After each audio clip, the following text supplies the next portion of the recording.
आज आपण शिकणार आहोत ऑक्सिडेशन ऑफ अल्कोहोल. अल्कोहोलचं काय करायचं शिकणार आहोत? ऑक्सिडेशन. ऑक्सिडेशन करायचं म्हणजे नेमकं काय? अल्कोहोल म्हणजे कोण? ROH. याचं काय करायचं? ऑक्सिडेशन.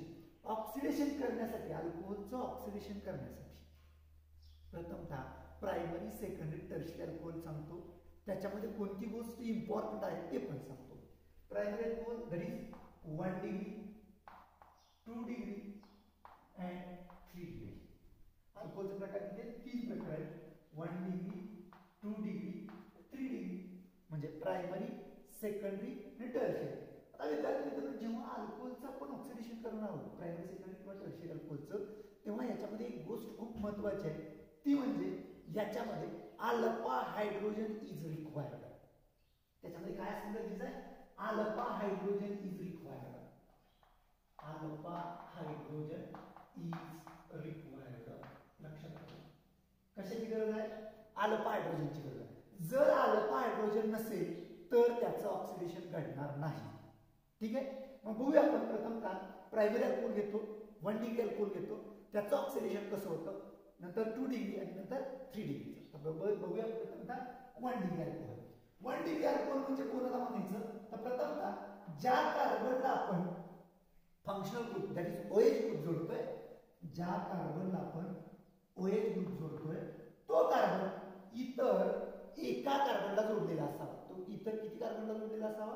एकाच कार्बनला जोडलेला असावा. तर ते कार्बन प्रायमरी कार्बन होतो आणि त्याला जोडलेला ग्रुप प्रायमरी होतो. ठीक आहे. हा कार्बन किती कार्बनला जोडलाय? एकाच. मी याचा CH3 लिहितोय. या ठिकाणी मात्र परत हायड्रोजन त्याची व्हॅलेन्सी पूर्ण करतोय. बघा रे, CH3 CH2OH म्हणजे इथला अल्कोहोल तयार झालं. पण हा कार्बनला ज्याला OH ग्रुप जोडला आहे तो कार्बन इतर किती कार्बनला जोडला? फक्त एकाच. म्हणजे कसं झालं? 1 डिग्री अल्कोहोल. कसलं? 1 डिग्री अल्कोहोल. इथं 1 डिग्री अल्कोहोल. ठीक आहे. 1 डिग्री अल्कोहोल तयार. विद्यार्थी मित्रांनो, 1 डिग्री अल्कोहोल मध्ये जेव्हा ज्या कार्बनला OH ग्रुप जोडला आहे त्याला आपण कसला कार्बन म्हणतो?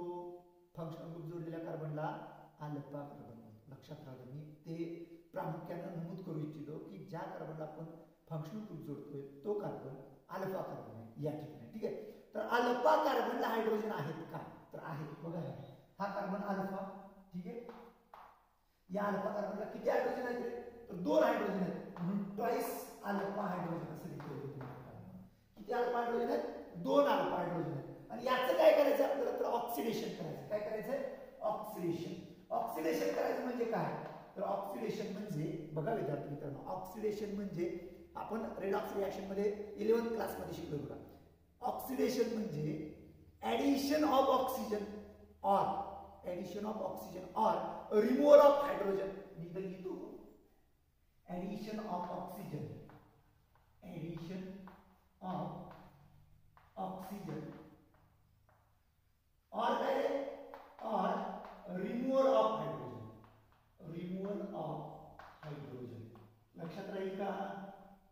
ऑक्सिजन ऍडिशन करा किंवा हायड्रोजन रिमूव्ह करा, त्याला काय म्हणतात? ऑक्सिडेशन म्हणतात. लक्षात राहील. ऑक्सिडेशन कोणाचं? अल्कोहोलचं. कसं? ऍडिशन ऑफ ऑक्सिजन और रिमूव्हल ऑफ हायड्रोजन. मग विद्यार्थी मित्रांनो, मी याचं ऑक्सिडेशन करणार आहे. आता इथे ऍडिशन ऑफ ऑक्सिजन तर करता येत नाही. मग काय करू आपण? तर अल्फा हायड्रोजन रिमूव्ह करू. काय करू? हा कार्बनचा अल्फा हायड्रोजन काढू. अल्फा हायड्रोजन काय करू? काढून टाकू. हा एक अल्फा हायड्रोजन हा एक आहे. तुम्ही आता कुठलाही काढू शकता, असं काही बंधन नाही. अल्फा हायड्रोजन काढू. त्याचबरोबर हा हायड्रोजन सुद्धा काढून टाकू. ऑक्सिजनला जोडलेला हायड्रोजन काढून टाकू. बघा आता नीट काय बारकाईने बघा काय तयार झालं. CH3C हा हायड्रोजन तसाच आहे, पण हा हायड्रोजन गेला, हा हायड्रोजन गेला. म्हणजे या ठिकाणचा बॉन्ड या ठिकाणी द्या किंवा हा हायड्रोजनचा बॉन्ड इथं द्या. हे दोन्ही हायड्रोजन रिमूव्ह करून टाका. ठीक आहे. अल्फा हायड्रोजन एक आणि ऑक्सिजनचा एक हायड्रोजन. जेव्हा याचा एक बॉन्ड रिकामा होतोय, याचा एक बॉन्ड रिकामा होतोय, तेव्हा या दोघांमध्ये एक डबल बॉन्ड तयार होईल. बघा असा डबल बॉन्ड तयार होईल. हा झाला डबल बॉन्ड. आणखी काय राहिलं विद्यार्थी मित्रांनो? कार्बनला जोडलेला हायड्रोजन. तो मी असं समोर लिहितोय फक्त. काय काय झालं विद्यार्थी मित्रांनो? बघा हे होतं प्रायमरी अल्कोहोल. बरोबर? Primary alcohol. त्याचं ऑक्सिडेशन केलं, काय भेटलं? अल्डिहाइड भेटलं. Primary alcohol gives aldehyde. Primary alcohol gives aldehyde. लक्षात राहील. Primary alcohol gives aldehyde. विद्यार्थी मित्रांनो, तुम्हाला पुन्हा एक प्रश्न विचारायचा आहे की याच्या ठिकाणी अल्फा हायड्रोजनची संख्या किती होती? 2. आता किती अल्फा हायड्रोजनची संख्या राहिली आहे? तर एक अजूनही शिल्लक आहे. म्हणजे याचा अजून आपण ऑक्सिडेशन करू शकतो. समजा याचं फर्दर ऑक्सिडेशन केलं तर काय होतं? या ठिकाणी काय घडलं नेमकं? ऑक्सिडेशन केलं म्हणजे नेमकं काय घडलं? तर रिमूव्ह ऑफ हायड्रोजन झालं. काय घडलं?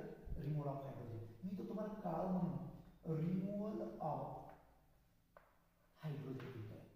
या ठिकाणी आपण रिमूव्ह ऑफ हायड्रोजन केलं. तर या ठिकाणी हायड्रोजन रिमूव्ह करायचा का नेमकं काय घडतं? तर या ठिकाणी ऍडिशन ऑफ ऑक्सिजन घडतं. म्हणजे सुद्धा ऑक्सिडेशन. मी लिहितोय addition of oxygen. Addition of oxygen. आणि जेव्हा ऍडिशन होईल तेव्हा तो ऑक्सिजन या ठिकाणी ऍड होईल. या ठिकाणी ऑक्सिजन आणि कार्बन आणि हायड्रोजनच्या मध्ये तो प्रोडक्ट काय होईल बघा. CH3 C double bond O आणि त्याला जोडला जाईल OH. म्हणजे या दोघांच्या मध्ये ऑक्सिजनची ऍडिशन झालेली असेल. म्हणजे याला सुद्धा काय म्हणतात? Addition of oxygen. म्हणजेच ऑक्सिडेशन. रिमूव्ह ऑफ हायड्रोजन म्हणजे सुद्धा ऑक्सिडेशन. ठीक आहे. हे तयार झाले. कोण तयार झालं? Acid. Carboxylic acid. Carboxylic acid म्हणतात. ठीक आहे. हे कोण झालं? ऍसिटाल्डिहाइड. अल्डिहाइड तयार झालं. हे कोण होतं? Primary alcohol. प्रायमरी अल्कोहोलचं रूपांतर अल्डिहाइड मध्ये, अल्डिहाइडचं रूपांतर ऍसिड मध्ये. म्हणजेच या ठिकाणी तुम्ही कोणता रिएजंट वापरताय त्याच्यावरती डिपेंड आहे. प्रायमरी अल्कोहोल हे अल्डिहाइड या पोझिशनला स्टॉप होत नाही. ही रिएक्शन अल्डिहाइडला थांबत नाही. त्याचं रूपांतर डायरेक्ट कार्बोक्सिलिक ऍसिड मध्ये होतं. बिटवीन ही रिएक्शन करत असताना याचं रूपांतर अल्डिहाइड मध्ये, अल्डिहाइडचं रूपांतर कार्बोक्सिलिक ऍसिड मध्ये होतं. हे लक्षात राहू द्या. त्याच्यासाठी रिएजंट कोणकोणते वापरतात त्याच्यावरती ते डिपेंड असतं. चला, हे झालं प्रायमरी अल्कोहोलचं रूपांतर अल्डिहाइड आणि अल्डिहाइड या ठिकाणी रिएक्शन न स्टॉप होता कुठे गेली? कार्बोक्सिलिक ऍसिड मध्ये. मी सेकंडरी अल्कोहोलचं एक उदाहरण घेऊ. चला तर आपण सेकंडरी अल्कोहोल बघू. तुम्ही म्हणाल सर मग या ठिकाणी रिएजंट कोणते वापरायचे? की ऍसिड पर्यंत रूपांतर होतंय, कोणते रिएजंट वापरायचे? अल्डिहाइडला थांबायला कोणते रिएजंट वापरायचे? तर ते मी पुढे सांगतोय. त्याच्या अगोदर सेकंडरी बघू, टर्शियरी बघू आणि मग रिएजंट सांगतो. ठीक आहे. आता याच्यामध्ये तुम्ही सेकंडरी अल्कोहोल घेणार आहात. म्हणजे या ठिकाणी काय करावं लागेल विद्यार्थी मित्रांनो? तर जो कार्बन आहे ज्याला फंक्शनल ग्रुप जोडला त्या कार्बनला तुम्हाला इतर 2 कार्बन जोडावे लागतील. चला तर मग मी 2 कार्बन तुमच्या समोर जोडतोय. या ठिकाणी CH3, या ठिकाणी पुन्हा एकदा तुम्ही H जोडू शकता, CH3 जोडू शकता आणि पुन्हा OH. बरोबर आहे. आता बघा हा कार्बन किती कार्बनला जोडला? इथं हा कार्बन या कार्बनला जोडला आणि हा सेकंडरी कार्बनला. सेकंडरी कार्बनला OH जोडला. Alpha hydrogen. आता हा कार्बन आहे तो अल्फा कार्बन आहे. या ठिकाणी अल्फा हायड्रोजन किती आहे विद्यार्थी? तर एकच आहे. मी तर लिहितोय अल्फा हायड्रोजन किती? 1 अल्फा हायड्रोजन. ठीक आहे. एकच अल्फा हायड्रोजन. या ठिकाणी काय करणार? पुन्हा हायड्रोजन काढणार, हायड्रोजन काढणार. ऑक्सिडेशन केलं आपण. ठीक आहे. ऑक्सिडेशन केलं. हे लक्ष द्या बरं का. हायड्रोजन काढणार, हा पण हायड्रोजन काढणार. तर राहिलं काय करा? हा CH3 राहिला, हा कार्बन, हा खालचा CH3 आहे तो मी समोर लिहितोय. आणि या ठिकाणी काय झालं तर डबल बॉन्ड ऑक्सिजन तयार झाला. कोण आहे विद्यार्थी मित्रांनो? हा केटोन आहे. कोण आहे? केटोन. हा कोणता झाला? केटोन. मग तुमच्या एक लक्षात आलं असेल, प्रायमरी अल्कोहोल पासून अल्डिहाइड भेटतं, तर सेकंडरी अल्कोहोल पासून केटोन भेटतो. सेकंडरी अल्कोहोल पासून कधीही तुम्हाला अल्डिहाइड भेटणार नाही. लक्षात ठेवा हे वाक्य पुन्हा एकदा. प्रायमरी अल्कोहोल पासून अल्डिहाइड भेटतं कधी? ऑक्सिडेशन केल्यावरती. तर सेकंडरी अल्कोहोलचं ऑक्सिडेशन केल्यावरती कोण भेटतं? केटोन भेटतो. आता इथं अशी एक गोष्ट आहे, एक आनंदाची गोष्ट किंवा मजेची गोष्ट अशी आहे की मला सांगा या ठिकाणी आणखी एक अल्फा हायड्रोजन होता. इथं तुम्हाला अल्फा हायड्रोजन दिसतोय का विद्यार्थी मित्रांनो? तर नाही. मग याच्याकडे जर अल्फा हायड्रोजन असेल तर पुढे याचं ऑक्सिडेशन होणार नाही. पुढे याचं ऑक्सिडेशन होणार नाही. सेकंडरी अल्कोहोलचं ऑक्सिडेशन होऊन फक्त केटोनच भेटेल. त्याचं पुढे फर्दर ऑक्सिडेशन होणार नाही. इथपर्यंत समजलं? आता आपण टर्शियरी अल्कोहोलचं उदाहरण. ठीक आहे. टर्शियरी अल्कोहोलचं उदाहरण. टर्शियरी अल्कोहोलचं उदाहरण घेतोय. टर्शियरी अल्कोहोल मध्ये काय करावं लागेल? तर आपल्याला ज्या कार्बनला OH ग्रुप जोडला त्याला किती कार्बन जोडावे लागतील? 3. म्हणजे 3 ही CH3. आता कार्बन अल्फा कोणता आहे? हा कार्बन अल्फा. लक्ष द्या. या अल्फा कार्बनला हायड्रोजन जोडलेला आहे का? म्हणजे तुमच्या एक लक्षात आलं असेल, जर अल्फा हायड्रोजन असेल तरच ऑक्सिडेशन घडतंय, अन्यथा ऑक्सिडेशन घडत नाही. म्हणजे ही रिएक्शन पुढे घडेल का?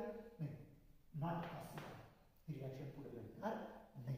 म्हणजे आता तुमच्या लक्षात एक आला असेल विद्यार्थी मित्रांनो की जेव्हा आपण अल्कोहोलचं ऑक्सिडेशन करतो, प्रायमरीचं ऑक्सिडेशन करतो, तेव्हा अल्डिहाइड भेटतं, अल्डिहाइड फर्दर ऑक्सिडेशन होतं, ऍसिड भेटतं. सेकंडरी अल्कोहोलचं ऑक्सिडेशन करतो तेव्हा आपल्याला केटोन भेटतो, त्याचं फर्दर ऑक्सिडेशन होत नाही. आणि या ठिकाणी टर्शियरी अल्कोहोलकडे अल्फा हायड्रोजन ऍटमच उपलब्ध नसल्यामुळे ऑक्सिडेशन होतच नाही. ठीक आहे. आता तुम्हाला प्रश्न पडला असेल की सर मग समजा ही रासायनिक अभिक्रिया जर तुम्हाला प्रायमरी अल्कोहोल पासून ऍसिड पर्यंत जायचं असेल तर कोणते रिएजंट वापरायचे? ठीक आहे. किंवा प्रायमरी अल्कोहोल पासून अल्डिहाइड पाशी थांबायचं असेल तर कोणते रिएजंट वापरायचे? ठीक आहे. तर मी याच ठिकाणी तुम्हाला त्याचे रिएजंट सांगतोय की जे वापरायचे, कोणकोणते रिएजंट वापरल्यानंतर प्रायमरीचं अल्कोहोलचं रूपांतर अल्डिहाइडचं रूपांतर ऍसिड मध्ये, म्हणजे डायरेक्ट सांगायचं म्हटलं तर अल्कोहोलचं प्रायमरी अल्कोहोलचं रूपांतर ऍसिड मध्ये होतं, असे कोणते रिएजंट आहेत? तर ते रिएजंट मी सांगतोय तुम्हाला, रिएजंटची नावं सांगतोय. त्याच्यामध्ये प्रायमरी अल्कोहोलचं रूपांतर जर ऍसिड मध्ये करायचं असेल तर जोन्स रिएजंट म्हणून वापरलं. कोणता रिएजंट? जोन्स. तर मी लिहितोय तुमच्यासमोर इथं जोन्स रिएजंट. याच ठिकाणी मी थोडीशी नावं फक्त तुम्हाला रिएजंट लिहून देतो. Johne's reagent. पहिला रिएजंट कोणता आहे? Jones reagent. आता जोन्स रिएजंट कोण? तर जोन्स रिएजंट ज्याच्या साह्यानं, बघा, जोन्स रिएजंटच्या साह्यानं अल्कोहोलचं रूपांतर ऍसिड मध्ये होतं. बरं का बाळांनो, अल्डिहाइड थ्रो ऍसिड होतं, अल्डिहाइडच्या ठिकाणी स्टॉप होत नाही. हे रिएजंट लिहिलं. पुन्हा एकदा ऐका, अल्कोहोलचं रूपांतर डायरेक्ट अल्डिहाइड थ्रो ऍसिड मध्ये होतं, म्हणजे ही रिएक्शन ऍसिड पाशी थांबेल, असे रिएजंट. त्याच्यामध्ये जोन्स रिएजंट. जोन्स रिएजंट कोण? तर जोन्स रिएजंट आहे H2C2 H2CrO4 H2CrO4 याला जोन्स रिएजंट म्हणतात. काय म्हणतात? Jones reagent. हे सुद्धा वापरू शकतात. हा जोन्स रिएजंट कसा तयार होतो ते त्याच्या पुढे वरती लिहून देतो. जोन्स रिएजंट कसा तयार होतो? Na2CR2O7 plus H2SO4 plus H2O यांचं कॉम्बिनेशन केल्यानंतर जोन्स रिएजंट तयार होते, H2CrO4. ठीक आहे. त्याचबरोबर दुसरा एक रिएजंट वापरू शकता तुम्ही. दुसरा एक रिएजंट वापरू शकता CrO3 प्लस H प्लस असं दिलेलं असतं. हा एक रिएजंट वापरू शकता. बघा, दोन रिएजंट सांगितले. पहिला H2CrO4, दुसरा CrO3 प्लस H प्लस असा रिएजंट दिला जातो. तेव्हा अल्कोहोलचं प्रायमरी अल्कोहोलचं रूपांतर ऍसिड मध्ये होतं. त्याचबरोबर आणखी ऍसिडिक KNO4 दिला जातो. ऍसिडिक KNO4 दिला जातो. बघा मी इथं तिसरा देतात रिएजंट, तो म्हणजे ऍसिडिक KNO4 दिला जातो. Acidic KMNO4. आणखी दिला जातो K2CR2O7. आणखी एक दिला जातो HNO3. हे जर रिएजंट तुम्हाला अल्कोहोलच्या पुढे ऑक्सिडेशन करताना जर दिसले तर याचा अर्थ अल्कोहोलचं अल्डिहाइड मध्ये रूपांतर होऊन ऍसिड मध्ये रूपांतर होतं. म्हणजे ही रिएक्शन ऍसिडच्या पोझिशनलाच स्टॉप होते. तोपर्यंत ही रिएक्शन स्टॉप होत नाही. बारकाव्यानं लक्षात ठेवा. पुन्हा एकदा सांगतोय, अल्कोहोलचं रूपांतर ऍसिड मध्ये करण्यासाठी तुम्हाला या रिएजंटची गरज पडते. Jones reagent that is H2CrO4. तो कसा तयार होतो? Na2CrO7 plus H2SO4 plus H2O यांचं मिश्रण केलं की त्याच्यापासून H2CrO4 तयार होतं. त्याचबरोबर दुसरा रिएजंट दिला जातो CrO3 प्लस H प्लस, त्याला क्रोमिक ऍसिड सुद्धा म्हटलं जातं. त्याचबरोबर तिसरा रिएजंट आहे ऍसिडिक KNO4 किंवा K2CrO7 किंवा HNO3. हे जर रिएजंट तुम्हाला बाणावरती दिसले तर प्रायमरी अल्कोहोलचं रूपांतर अल्डिहाइड थ्रो ऍसिड होतं. ठीक आहे. त्याचबरोबर जर तुम्हाला अल्कोहोलचं रूपांतर फक्त ऍसिड मध्येच करायचं असेल, अल्कोहोलचं रूपांतर फक्त तुम्हाला अल्डिहाइड पर्यंत ठेवायचं असेल तर काय करायचं? ठीक आहे, पुन्हा एकदा सांगतो. इथं पण तुम्ही वापरू शकता. या ठिकाणी अल्कोहोलचं रूपांतर अल्डिहाइड पर्यंत स्टॉप करायचं असेल तर कोणते रिएजंट वापरायचे? त्यावेळेस मात्र पुन्हा एकदा लिहितोय, हे स्क्रीनशॉट करून घ्या, म्हणजे मला कुठे लिहिता येईल. स्क्रीनशॉट करून घ्या. ठीक आहे. बघा, आता याच ठिकाणी अल्डिहाइड पर्यंत स्टॉप करणारे रिएजंट सांगतो. अल्डिहाइड पर्यंत स्टॉप करणारे रिएजंट एक लक्षात ठेवा. अल्डिहाइड पर्यंत स्टॉप होणारे म्हणजे इथपर्यंतच रासायनिक अभिक्रिया थांबवणार. ठीक आहे. तर त्याच्यामध्ये पहिला रिएजंट आहे तो रिएजंट आहे CrO3 प्लस CH2Cl2. कोण आहे CrO3 प्लस CH2Cl2 एक, आणि दुसरा आहे PCC पिरिडिनियम क्लोरोक्रोमेट. पिरिडिनियम क्लोरोक्रोमेट त्याचा फॉर्म्युला पण लिहून देतो तुम्हाला. C5 इथंच लिहितो तुमचा C5H6 ClCrNO3 C5H6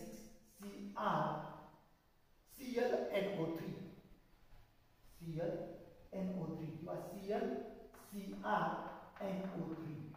बघा नीट C5H6 CrNO3 हा त्याचा फॉर्म्युला आहे. ठीक आहे, पिरिडिनियम क्लोरोक्रोमेट. आणि त्याचबरोबर आणखी एक तुम्ही रिएजंट वापरू शकता, तो म्हणजे आहे कॉपर. कॉपरच्या प्रेझेन्स मध्ये काय करायचं, अल्कोहोलला हीट करायचं. In presence of copper alcohol is heated. लिहितो सरळ सरळ, in presence of copper Cu alcohol is heated.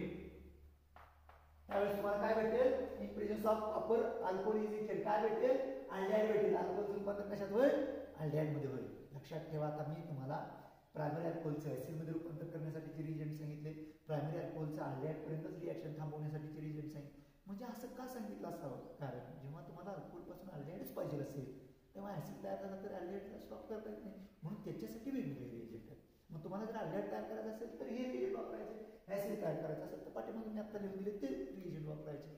ठीक आहे. म्हणजे जेव्हा तुम्हाला परीक्षेमध्ये रासायनिक अभिक्रिया विचारली जाते तेव्हा बाणावरती कोणता रिएजंट आहे ते बारकाईने बघा आणि त्यानुसार कोणत्या ठिकाणी रिएक्शन स्टॉप होईल ते पहा. ठीक आहे, इथपर्यंत कळालं, रिएजंट कळाले.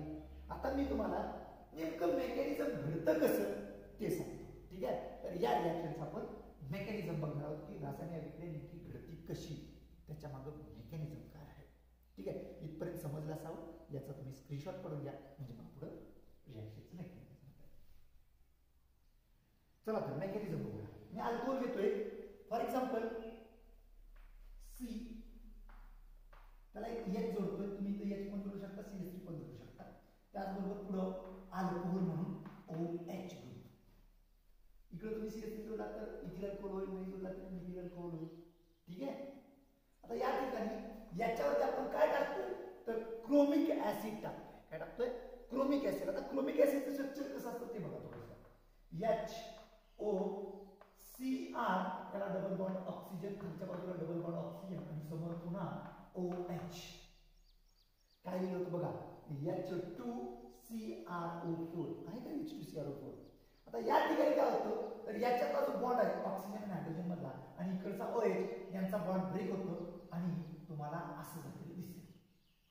आता या ठिकाणी H2O रिमूव्ह झालेला दिसेल. तुम्हाला काय रिमूव्ह झालेलं दिसेल, H2O. जेव्हा H2O रिमूव्ह होईल तेव्हा पुढे नेमकं काय घडते पुढे बघूया आपण.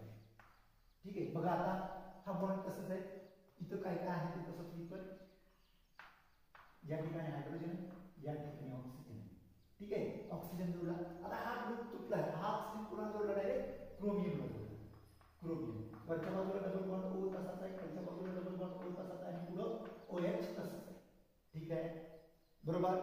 यानंतर या रासायनिक अभिक्रियेमध्ये पुढे काय घडतंय, मेकॅनिझम मध्ये पुढे काय घडतं तर हा जो हायड्रोजन आहे तो ऍसिडिक हायड्रोजन तयार होतो. कसला, ऍसिडिक. कारण अल्फा हायड्रोजन हा ऍसिडिक बनतो कारण त्याच्या शेजारी इलेक्ट्रोनिगेटिव्ह ग्रुप असतो आणि तो त्याला ऍसिडिक बनवतो. आता अल्फा हायड्रोजन हा कसला तयार झाला, ऍसिडिक तयार झाला.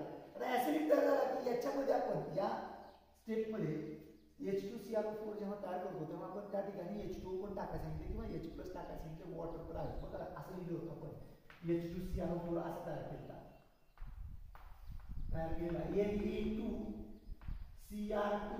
Na2Cr2O7 plus H2SO4 plus water. आठवतंय ना, मग याच्यात वॉटर आहेच की, ते वॉटर इथं प्रेझेन्स आहे. ते वॉटर काय करतोय बघा, ते वॉटर या हायड्रोजनला ऍब्स्ट्रॅक्ट करून घेतं बेस. कारण हा हायड्रोजन कसा आहे, ऍसिडिक हायड्रोजन, त्याला ऍब्स्ट्रॅक्ट करून घेतं, खेचून घेतल्यामुळे हा बॉन्ड इलेक्ट्रॉन घेऊन इथं शिफ्ट होतो. इलेक्ट्रॉन घेऊन या ठिकाणी शिफ्ट होतो. शिफ्ट झाल्यामुळे हा क्रोमियम या इलेक्ट्रॉन या बॉन्डमध्ये दोन्ही इलेक्ट्रॉन घेऊन बाहेर पडतो, दोन्ही इलेक्ट्रॉन घेऊन बाहेर पडतो, म्हणजे क्रोमियमकडे दोन्ही इलेक्ट्रॉन शिफ्ट होतात. बघा आता नेमकं काय काय बाहेर पडलं ते मी बाणावरती लिहितो. जे जे रिमूव्ह झालं ते बाणावरती लिहितोय. हा H आणि हे दोन ऑक्सिजन आणि सॉरी एक ऑक्सिजन आणि दोन हायड्रोजन म्हणजे H3O प्लस, कारण आता हायड्रोजन जोडल्यामुळे प्लस H3O प्लस बाहेर पडलं. आणखी काय बाहेर पडतं बघा, क्रोमियम आहे, एक हायड्रोजन आणि तीन ऑक्सिजन आहे म्हणजे H नंतर क्रोमियम आणि नंतर ऑक्सिजन 3 म्हणून HCrO3 हे सुद्धा रिमूव्ह झालं. ठीक आहे, HCrO3 सुद्धा रिमूव्ह झालं. राहिलं काय काय ते बघा, हा बॉन्ड राहिलाय, कार्बन राहिलाय, त्याला वरच्या बाजूला एक बॉन्ड राहिलाय आणि समोर ऑक्सिजन बरोबर दोन बॉन्ड तयार केलेले दिसते. काय बॉन्ड आहे? केटोन म्हणाल किंवा अल्डेहाइड सुद्धा म्हणू शकता. अल्डेहाइड कधी म्हणाल, जर समजा मी असं लिहितो तुम्हाला कळलं, समजा इथं मी R घेतलं आणि इथं जर हायड्रोजन घेतला तर हा कोण झाला? अल्डेहाइड. तुम्ही मला असं इथं घेतलं आणि तुम्हाला कळावं म्हणून लिहिलं. ठीक आहे, जर समजा क्रोमिक ऍसिड सॉरी H2CrO4 असेल म्हणजे जोन्स रिएजंट असेल तर ही रिॲक्शन अल्डेहाइड स्टेपला थांबते का? आता आपण पाठीमागे बघितलं, थांबत नाही. मग याच्या पुढे काय होईल? तर फर्दर ऑक्सिडेशन. फर्दर ऑक्सिडेशन करताना काय होईल? पुन्हा एकदा याच्यावरती अटॅक होईल, ऍडिशन ऑफ ऑक्सिजन मिळेल म्हणजे ऍसिड. बघा हा ऑक्सिजन जो आहे तो डेल्टा मायनस आहे आणि हा कार्बन आहे तो डेल्टा प्लस आहे. आणि विद्यार्थी मित्रांनो, आपण याच्यामध्ये वॉटर मॉलिक्यूल तर टाकलेलाच आहे. तो वॉटर मॉलिक्यूल काय करेल तर हा वॉटर मॉलिक्यूल पुन्हा या कार्बनवरती अटॅक करेल, कारण हा कार्बन डेल्टा पॉझिटिव्ह आहे आणि हा डेल्टा निगेटिव्ह म्हणजे पार्शियल पॉझिटिव्ह वरती अटॅक केला जाईल आणि अटॅक केल्यामुळं हे इलेक्ट्रॉन शिफ्ट होतील ऑक्सिजनकडे, ऑक्सिजनकडून पुन्हा मागे येतील आणि याच्यातला जो हायड्रोजन आहे तो हायड्रोजन रिमूव्ह होईल. याच्यातला हायड्रोजन काय होईल? रिमूव्ह होईल. रिमूव्ह झाल्यानंतर आपल्याला तिथं मायनस H+ सांगतोय. H+ म्हणजे इलेक्ट्रॉन तिथंच ठेवून जाईल. इलेक्ट्रॉन ठेवून गेल्यामुळे प्रोडक्ट काय होईल तो असा दिसेल. या ठिकाणी तुम्ही असं नाही लिहिता, डायरेक्ट बघितलं तरी चालेल. बघा R, त्यानंतर त्याला कोण जोडलेला आहे? कार्बन. कार्बनच्या पुढे डबल बॉन्ड ऑक्सिजन आहे असं आहे. ठीक आहे, त्याला कोण जोडला आता नवीन? हा एक बाजूला निघाला, कोण जोडला आता? OH2 जोडला. OH2 ह्या ऑक्सिजनवर त्याला पॉझिटिव्ह चार्ज. पुन्हा एकदा बेसचा उपयोग केला जाईल. बेस काय करेल? याच्यात हायड्रोजन रिमूव्ह करेल. हायड्रोजन रिमूव्ह केल्यामुळं या ठिकाणचे इलेक्ट्रॉन हा ऑक्सिजन घेईल. इलेक्ट्रॉन ऑक्सिजन घेतल्यावरती शिल्लक राहील ते फक्त आणि फक्त तुमचं ऍसिड मॉलिक्यूल असेल. तेच तुम्ही असं पण लिहू शकता, RCOOH यांचा ऍसिड असेल. हे काय होतं? कारण त्याच्याकडे अल्फा हायड्रोजन आहे. अल्फा हायड्रोजन नसला तरी तो पुढे रिएक्शन घडली नसती. हे प्रायमरी अल्कोहोल घेतलं म्हणून असं. जर सेकंडरी घेतलं असतं तर तुम्हाला केटोन भेटला असतं, त्याच्या पुढे रिएक्शन घडली नसती. टर्शियरी अल्कोहोलमध्ये याच्या पुढे रिएक्शन घडत नाही. ठीक आहे, माझ्या मते तुम्हाला हे सगळं समजलं असेल. अजूनही काही प्रॉब्लेम येत असेल तर पुन्हा हा व्हिडिओ रिवाइज करत चला. रिवाइज करा, पहा आणि नाही समजलं तर कमेंट